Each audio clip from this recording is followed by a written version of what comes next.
2004ஆம் ஆண்டு சுனாமியில் தமிழகம் மிக கடுமையாக பாதிக்கப்பட்டது.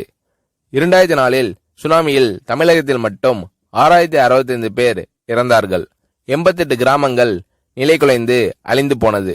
இந்த சூழ்நிலையில் அம்மா அவர்கள் எடுத்த நடவடிக்கையால் 10 கிராமங்களுக்கு ஒரு அமைச்சர், ஒரு IAS அதிகாரி, ஒரு PRO என்ற ஒரு குழுவை அமைத்து உலக வரலாற்றிலேயே இது போன்ற மீட்பு நடவடிக்கை இருந்திருக்காது என்ற அளவில் 3 நாளில் பாதிக்கப்பட்ட கிராமங்களுக்கு மின்சாரம் வழங்கப்பட்டது. குடிநீர் வசதி செய்து தரப்பட்டது.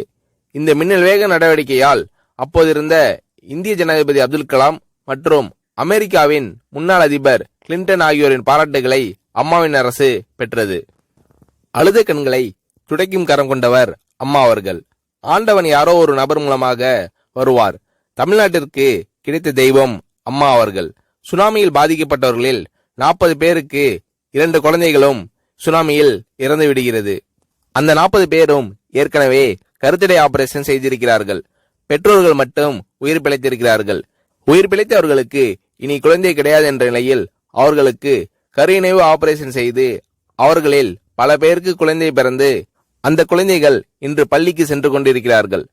நாகப்பட்டினத்தில் அம்மா அவர்கள் மீனவர்களை சந்தித்த போது மீனவர்கள் கதறி அழுதார்கள். அவர்களிடம் அம்மா அவர்கள், நான் இருக்கிறேன், நீங்கள் கவலைப்படாதீர்கள், இழந்து போன உயிரை தவிர மீதி அனைத்தையும் நான் உங்களுக்கு தருவேன் என்று அவர்களுக்கு தேவையான அனைத்து உதவிகளையும் செய்து தந்தார் அம்மா அவர்கள்.